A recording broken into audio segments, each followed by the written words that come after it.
Kasi sandukjariba thoramasi Diamond Radio na sandukjaba Crime Reports. Nupi angangsing da thokliba tongan ba Manipur khakta natana India ki kachin koya amadi prithibigi mapanda thokliba angakpo crime sing ase aikoina wari oina tamjaduna miyamda khanghanjana na honajaba dugumba program amani Crime Reports. Ngasigi tangka kasita Diamond Radio na puduna laksari tongan ba crime amakhal Taromasi tabiraga afaba singlokshan biu sandokchariba taromasi aranba wahan thokta adomna lobiganu aikoina khangdraba udraba tabak natraga thoram sing khangjinduna aikoi de lehauba aikoi wakhalon de lehauba haibasina aikoi isada tholokpa matamda hariba thodok sing ase aikoina thokta nanabagi dabak amadi achum maran aikoina lepsaba thoram ama oikibani ni sada tholokpa matamda su thokta nanabagi dabak hena section thorang lokhalakpa yai tongan ba bharat ki nafam sing da tholiba thodok sing gi manungdani ngasigi puduna lakchariba imung ama matau karamna kari oirakhibage kari khudong thibata kibage haibagi matang asidani puruklibasi Uttar Pradesh ki mafam amada Bijay amadi Sikha haina sinaduna luhonglaba matungda makoi ani Delhi da laknami Delhi da lakpaga makoi mafam aduda tongan ba company singda Bijay thabak tawduna makoi nungsi sanana imung manung palami makoi ani gi machanupa ama amadi machanupi amasu matam kharagi matungda fangjaki asumna nungsinana panduna leramba Bijay amadi Sikha gi imung amadi machanupa amadi machanupi amadi imung aduda thabak suba makoi gi helper amasu leiram ayuk ama Sikha gi yamna lapnaba mari mata Vikrant kauba ama laknami Vikrant asi Sikha gi khungang amadagini makoi mari mata amani Vikrant lakpa matamda Sikha amadi Bijay gi machanupa amadi machanupi da Sikha na masina khoi gi mamani aikoi gi khungang adugi mayadagini haiduna sak taknami loinana Vikranta imung aduda mahaki masa singidamak chocolate amadi acha thak leiraklami amadi angang sing adu harauna sanaminarami Bijay office gi thabak halapu matamda changlaklami amadi Sikhana taklami masi ekoi gi khungang dagini ekoi gi mari mata thoknaba amani Vikrant koi Vikrant se aigi puroibani khangnaki makoi mafam aduda tanja aduda chaklen ama chana nanabagi damak Sikhana haudorofda Bijay na so harauna chak se samina se haiki nungdang adu phajana ningthijana chak chaminaki numit adu adumna haukirami madugi matung numit nini humni leiraba matungda noma numidang wairam ama Vikrantna lakpaga angang singbu koksilami angang singna mama haiduna harauna chenchilami loinana Vikrantna purokpa chocolate na chingba chaduna makoi sanarami tanja aduda Bijay office satkibana office halakpagi timing oikide Sikhadi tanja aduda lerami adubu Vikrantna thingjilalabada Sikhai chalage apung sisu khara thengkre haibada matam aduda Sikhana masu office halaklagani adu office halaga ma haipetang thengnabiruga chapiradi phagani haiba Sikhana haiki tanja aduda Bijay khangaudana pha changsilaki Vikrant laklam libra chai sing charaga chapiro yamna nungsina amadi Bijay Sikha Vikrant loinana saklen ama sinki loinana saklen sigi manghoinana Bijay amadi Vikrant yumgi tongan ba ka amada hidak khara thalami loinana party tawnoba duda yamna nungsinana makoi ani nomagi naksinarpagi mongda Bijay amadi Vikrant ki wari sanarami matamadu Bijay na hai nangai ga mari sunati imanaba sunati adubu aigi Sikhagi lapnaba mari amagi mari matani hairabanina haujikti mari amasu thokpogum oire imanaba dongna su tawre adu yamna nungaire adu yum kai panbagi matangdi kari khanbiribage matamadu Vikrant haigi aibura aigi punsida nupi ambau laktida aduga yum panbase ai thodongna ai masida yamna kaisu khandi yum pandrabasu ai hujik nungaire sidi masidagi hena nungaiba aigi punsida leite matamduda Bijay na harami khangnaba nungsiba chanaba leirambada mina munkibra natraga nupiduna chelasi luhongsi haiba matamda Vikrantna yadabagumba ma yaukibro wafam asi tabada Vikrantna kadaidaginoda nupina pambigada pasakta nateda ai hojik nupi yaudrubasu aina leiribase masidagi hena nungaiba punsi ama leite asumna wari sanaringeda Sikhana marak thalaki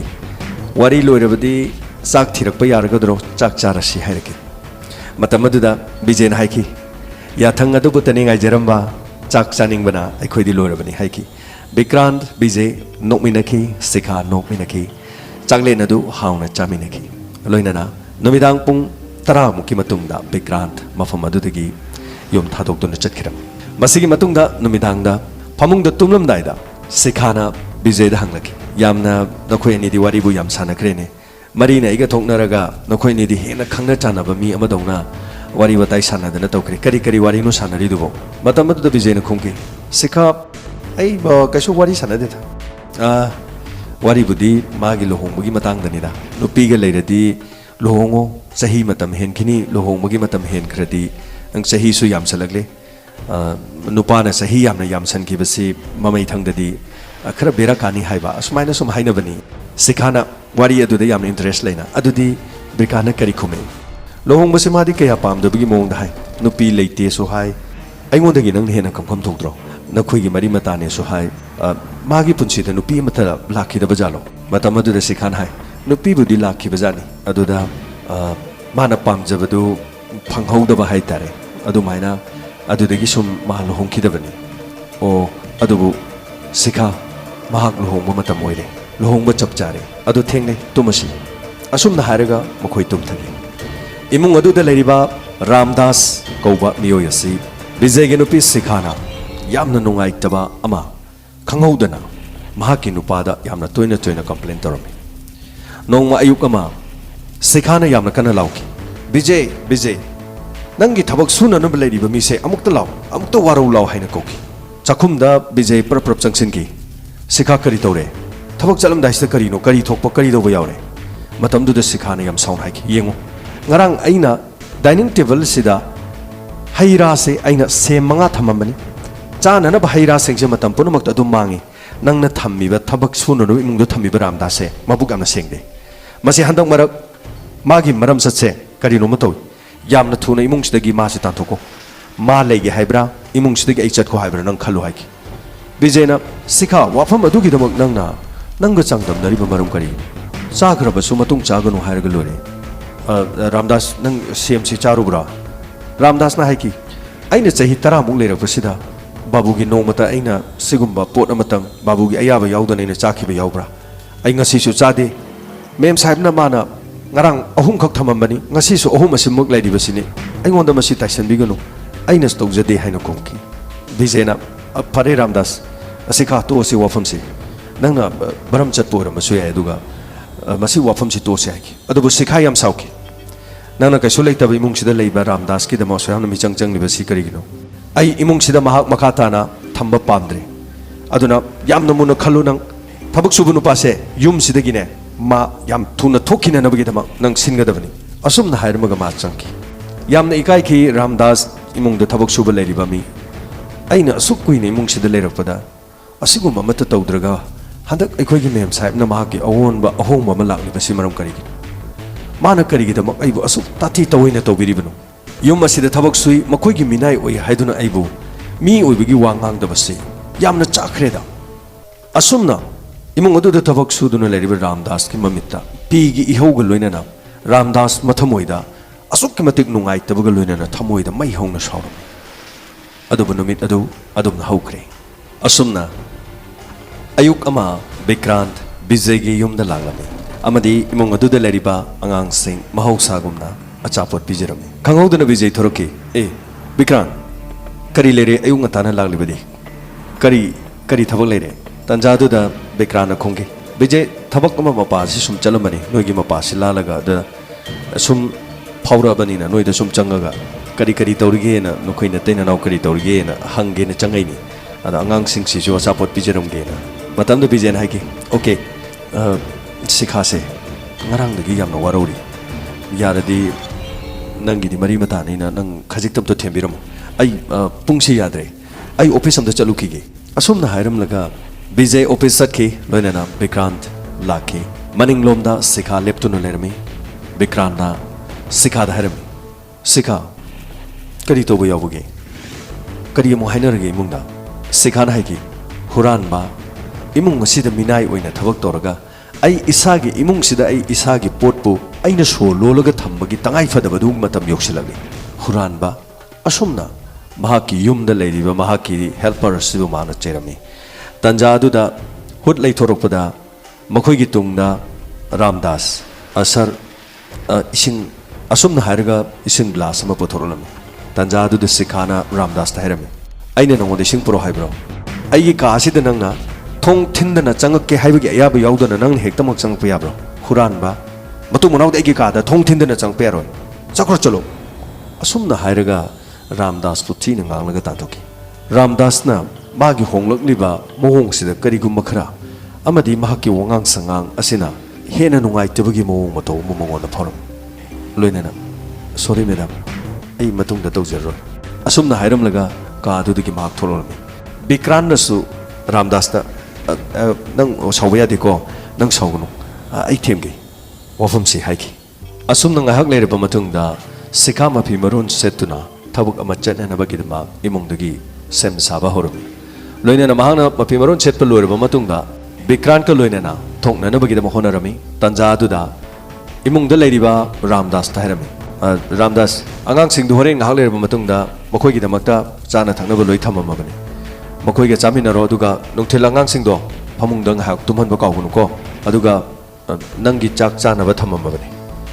aduga chak to aina thammiba nangi thiriba changdo adu khaktang chaw wok traso da dum to nang wok trena chak to hap to gunu ko asumna mahaki imung aduda helper oina leriba Ramdas ta yamna nungsi heitaba mongda wahai wata sing seasonarami madu hairam laga law bika chasilaw thingkrani khoi asumna makoi yumdagi thologlami Ramdas yamna warurami mahaki wahai wata sing aduda adubu mahak adumak khangki Ramdas ki thamoi dasu yumbu nupi asigi mahaki mathamoida asum masum mahak butukut chaba asum hengalaglami namida waram Vijay office tagi halaglami yum aduda changlaglami loinena yum aduda hek sang paga mahangna mahaki nupi kaurumi mahana mahaki nupi sikhabu kobu matamda sikha imung adudagi khumlakhide loinena angang sing adubusu kaurumi imung manungdagi angang singsu khumlakhide amadi masigi makha tarakpadi yum aduda helper oriba Ramdas pusu mahana kauki imung aduda Ramdasu lakhide mahaki nupi leramde mahaki masa singsu kaubada taramde asumne yum adu ihang hangna leramba aduda Vijayna mahaki nupi sikha da phone toki nahak mafam kadai de lebagi haina hangki matam adu da sikhana khumaki aidi kachel da pochai leiri yum da ngang sing lehobani Ramdasu lehobani asumna mahana khumlaki matam adu da Vijayna yum asida kanamta leite angang su leite Ramdasu leite asumna khumki ngahak leiraba matungda mahaki nupi lakpa ngaiki kangau naraba Vijay yumgi maning maya chatuna masa sing bu kadai de lebagi amadi yumgi mathak makha kakhatuna kadai de masa sing lebagi masa sing asigi maramda waraduna mahana mafam khudi maktak yumgi katsin koya ponumakta yengkhirami loinana imung adu da thabak suriba Ramdas su mafam adu de leiramda banina hena kangau no duna mahaleki ngahak leiraba matungda mahaki nupi lakhi asumna police ta complaint tawre makoi yumda police ke team laktuna akopa marol khangna nabagi damak imung manung do wahang pahang kaya marum hanglam tanja aduda mahaki nupi yamna kapkhirami madugi talaga aduda police na wahang ama khanglaki pung kaya phawbada angang singsi yumda leramagi haina tanja aduda brikana khomaki pung 12 makhai adu phawbadi angang singsi yumda lewi police na hanglaki somna kana matamduda Vijayna haiki aikogi nupi sigi mari matani yamna lapa mari thongnaba amani haiki police na adudi kana kana da singnaba lei nakoigi mungda thabak suriba Ramdas na leitribasina di Ramdas ta kari kari jingnaba lei amadi Ramdas na khoigi mung sida leirapa matam kyam koire haina Vijay da hanki Vijayna haiki yam darbada chahi 10 mukti sure aina mafam asida sikhaga luhongduna lakpa matamdu ai angang yaudri hauzik ai angang ani sure chahi 10 muk farak pasida di ngasi phawba khoigi mung sida mahangna karigumba khudong thininga oba thabak amata tawkhibadi leiti wafam asigi marak thaladuna sikhan hairaki matam punamukta nangna Ramdas pu kakhalibe maram karigina Inspector Ramdas haribe mise imung asida huran chithi kaya maruk yam toina tawba mini hantaki thaudokse mana soidana tawbo iramani maram asina mahak pu kadai da leibagi haibase thiraba matungda aigi isani gi khungul liba ngamgadabani wafam asimana police ta haiki aduba talak aduda mamit noire duna Ramdas magi quarter tagi tholaki mafam aduda leramba miyam punu mangangnaki tanja aduda sikhana Ramdas ki manakta chenchin duna mahana makuna phura duna aigi cha sing puthuro aigi cha nangna kadai da pharaga thami isa sing kadai de lehowi haiba wafam mahana Ramdas ta haiki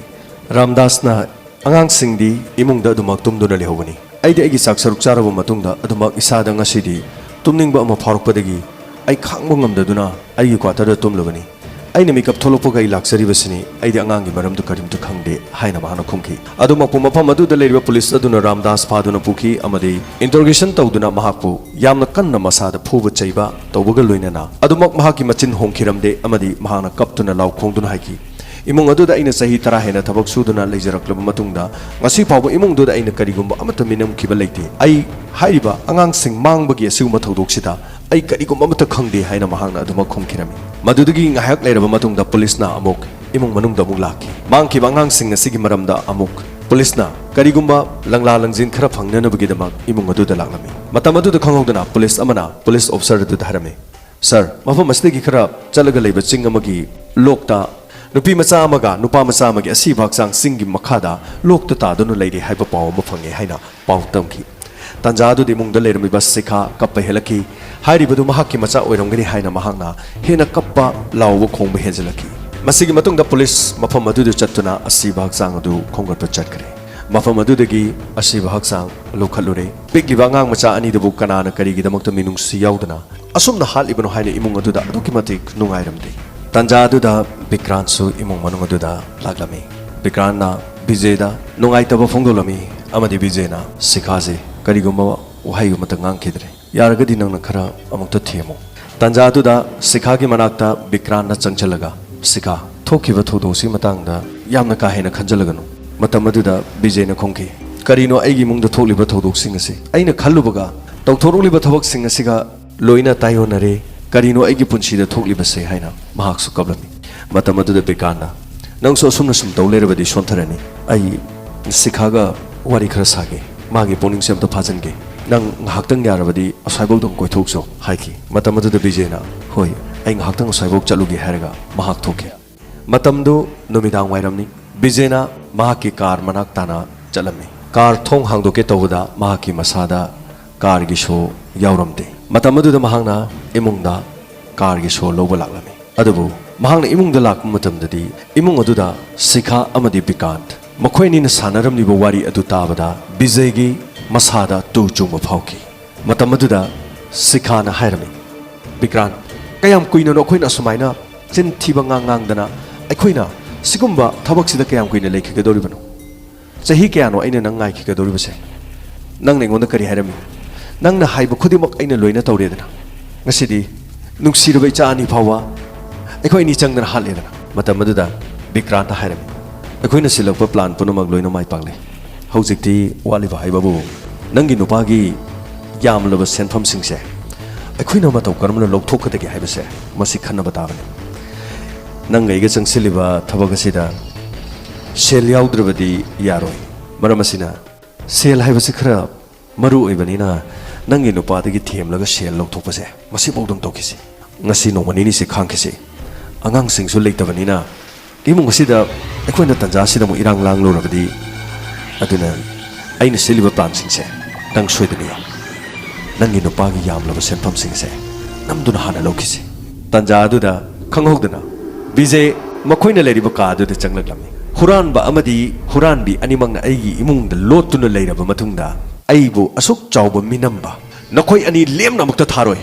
aigi icha ani busu nakhoi ani na manghanba nakhoi ani na aigi isa busu hatpa haiduna makhoi ani tamna Vijay na paisilaklami matam aduda khanghogdana Vijay na Bikran ki makhori melami madugi tanja lorga sikhana makhutta paiba lei hapna na bagamla amana Vijay gi makokta kanna thare matam aduda leimaida Vijay taduna lekhi Vijay leimaida taraba matungda sikha amadi Bikran na yum so lonsalami amadi yumgi ka amada mahakmu thori na punsinduna chokuri amada phamanduna thamki matam aduda makhoina ka manungda thamliba Vijay bu Bikran amadi sikhana sangjinduna makhoina tawkiba aranba aronba kaya adu Vijay da haidolani Vijay sanglaba chahi kaya se khoina khangdul lakpa ngasini thenglaba su thengna nangsu khanglena yengo sikha se aigi nuksibasini nangna puduna chatkibado chahi matam sangna chahi tara hena aikhoi ani hainaraba matungda asuk sangraba chahi se nungsiba magidamang nuksibana leplakpa haibado masini nang khang matamduda sikha noki Vijay da haiki nangna aibu namduna nangi nupi oikiba amadi namduna nangna aibu angang anigi mama ohenkiba aidi nangbu tuguchai nangi nafamda aigi nungsiba haibado karigumba mata leite nangdi aina tuguchaba mini haiduna mahang haiki matamduda Bikana haiki haujikti nang khanglabanina nang suno thai mang mutare nangi leijaba lanthum singsi puduna Sikha amadi Bikan ke punsi anoba punsi ke mayon amade chatpatavani natra. Asum haiki tanjadu da bijen haiki. Nakoi ani aina soidana hatkani. Nakoi ani ki thawai lawroba matungda aina aigi chani lekhidabagi lamadu khungani. Matamdu da Bikan haiki. Pulliba nakhuttu amuktang thadoktuna yengudana. Nakhut punduna thamliba nangmu nangna ngangliba waduga kari chanaribage. Hausi mikuk kharagi matungda nahakpusu kono loisalagani. Loinana nangdi lan thum mayam se puraga khoi nigi ning tamba nungairaba sangsara made khoi chalagani wai singa se hiring eda khanghodana thong phakai duna changlaki police ki team asigum hai singa Delhi police ki team maduna thong phakai duna ka adu du changlaki amadi makhoi brigade amadi sikhabu phajin ki loinana bijay mapurega thadoki amadi police officer adan haiki Vikrant nangna tauba nangna silibal lang punamak ai khoi khamki Angang ani esi sing mathaktagi kanana karigidamak langthadun hatpano haiba langla langjin lakpa loinana phaduna thamliba Ramdasna imung manung asida tawriba mo matau singi maramda haidorok makhara akuppa maron khan leibadigi kokna khoina na khoyani bo senarabadi adubo laibuk thibadi ahanwada Bijay hana imung da changkhre adubu Bijay da nokoina bahaki punsibu no khoina attempt tawduna hana na honaramne adubu hojikte khoina kan mangamne police na Vikrant amadi Sikhada hangkiba wahangsingda Karigidamokta angang anidu halibano angang anidu hatrabasu nakoigi aningba pambase pangthokpa yadabra wafam ase hangki matamaduda Vikranta hairaki aikoina numit aduda yum aduda amuk halakpa matamda aikoi anigi aronba lamchat adu angang nupi macha siga nupa macha sigana ka manungda ukhirami kariguma makoina ukhrabani na horen halakpa matamdadi makoigi mapa Bijayda hairiba pawase tamlabadi aikoigi plan punamakse soiba tari khanbadagi Angang ani asi ching da puduna aikoina hatokpani hairaki loinana numit aduda nangi nupi Sikhana Ramdas ta chana nabagidamak piramliba chak aduda tumna nabagi hidak haplami masi akoina Ramdas na sakiba kon adugi aikoina test tawduni yengba matamda khangakpani masigi matungda Ramdas na imung asida hurali pochai kaya maru manghali haibagi khana chainaba thokibani Ramdas ta maran taisalaga mahakpu jail da thamlaba matungda nahakpusu makhoi ni lang da tholaba matungda nangi punsibu loisilaba matungda nangi narana thumayam se puduna makhoi ani nungairaba nungsibagi lambi amada chatki haina makhoi ni aningba pamse khanduna leramani adubu hojikti aikoina makhoi gi aningba se thugaire asumna police na haiki Sikhana Ramdas pu nungsidabagi maramsu karigamo matamda Vikrant amadi Sikhagi aronba marigi thabak satharingeda